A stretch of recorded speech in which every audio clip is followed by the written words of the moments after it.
صحیح. ارے بھائی جب رکوع سے میں نکل گیا ہوں تو اب 2 سجدے ایکسٹرا.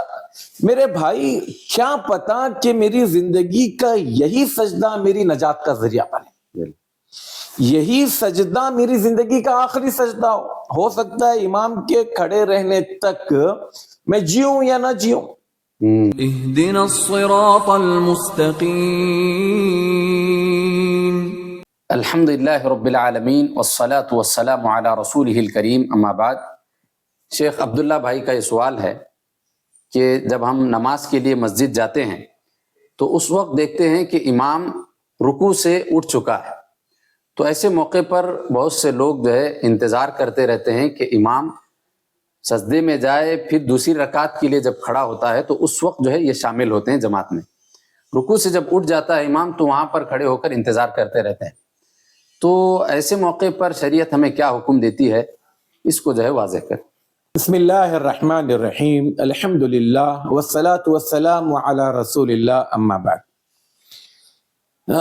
جی بالکل ایسے ہی مشاہدے میں یہ چیز آتی ہے کہ جب امام رکوع میں ہوتا ہے وہاں تک تو لوگ فوراً مل جاتے ہیں، لیکن ایک مرتبہ امام اگر سجدے میں چلے جائے تو لوگ انتظار کرتے ہیں، کچھ موبائل دیکھ رہے ہیں، کوئی کچھ کر رہا ہے.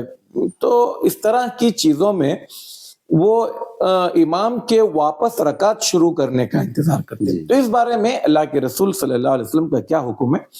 اللہ کے رسول صلی اللہ علیہ وسلم فرماتے ہیں اذا اتا احدکم الصلاة والامام على حال فليصنع كما يصنع الامام.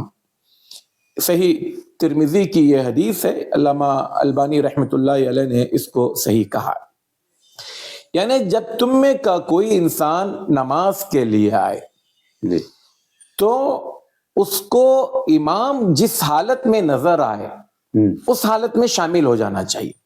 قیام میں ہے قیام میں، رکوع میں ہے رکوع میں، رکوع سے اٹھ چکا ہے سجدے میں جا رہا ہے، یا حتیٰ کہ 2 سجدوں کے درمیان کا جو وقفہ ہے وہاں پر بیٹھا، جس حال میں امام ہوگا اس حال میں فوراً مل جانا چاہیے.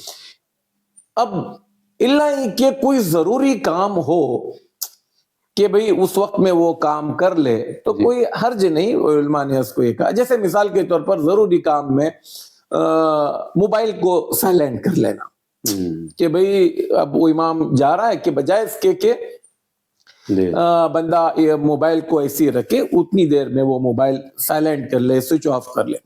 دوسری چیز، اگر جیسے ہم نے ایک ویڈیو بنایا تھا بندے کے آستین پورے چڑھائے ہوئے ہیں وضو کے لیے تو اس کو ڈھنگ سے اتار دے، صحیح کر لے.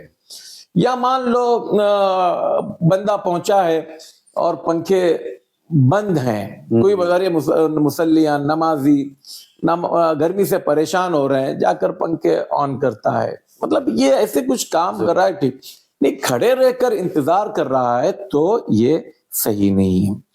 دوسری بات کہ ایک بندہ جب مسجد میں آئے، یہ تو اللہ کے رسول صلی اللہ علیہ وسلم کا حکم ہے، میں اور آپ تابع اور فرما بردار ہیں کہ جو چیز کا حکم دیا گیا ہے اس کو من و عن مان لے.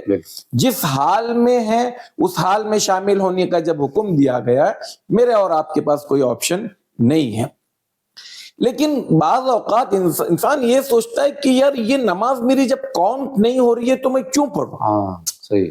ارے بھائی جب رکوع سے میں نکل گیا ہوں تو اب 2 سجدے ایکسٹرا. میرے بھائی کیا پتا کہ میری زندگی کا یہی سجدہ میری نجات کا ذریعہ بنے، یہی سجدہ میری زندگی کا آخری سجدہ ہو سکتا ہے امام کے کھڑے رہنے تک میں جیوں یا نہ جیوں. بھئی کم از کم میں مسجد میں پہنچا، جماعت میں صف تک آ گیا ہوں، تو اب 2-4 منٹ بھی کہاں ہوتے ہیں، چند 1 منٹ اس کو مان لیجئے، اس 1 منٹ کو میں بجائے اس کے کہ فالتو میں ضائع کروں، نماز میں شامل ہو جاؤں اور وہ نماز کا حصہ میں اس کو اہمیت دوں اللہ کے رسول صلی اللہ علیہ وسلم کی اتباع اور اطاعت کے اعتبار سے، تو ہو سکتا ہے اللہ تعالیٰ مجھے اس 1 سجدے یا 2 سجدے کی وجہ سے میرا مقام بلند کرے. باقی نماز میں وہ کاؤنٹ نہیں ہو رہی ہے تو یہ ایک الگ بات ہے. اس لیے خواہ وقت ضائع کرنا یا انتظار کرنا کسی صورت میں بھی صحیح نہیں ہے. اللہ تبارک و تعالی ہمیں اللہ اور اس کے رسول صلی اللہ علیہ وسلم کے بتائے ہوئے چھوٹے فرامین بھی اگر ہوں تو اس پر بھی عمل پیرا ہونے کی توفیق دے. آمین. جزاکم اللہ خیر. بارک اللہ فیکم. السلام علیکم ورحمۃ اللہ وبرکاتہ. کہ صراط مستقیم کا جو چینل ہے ماشاءاللہ معتبر ہے.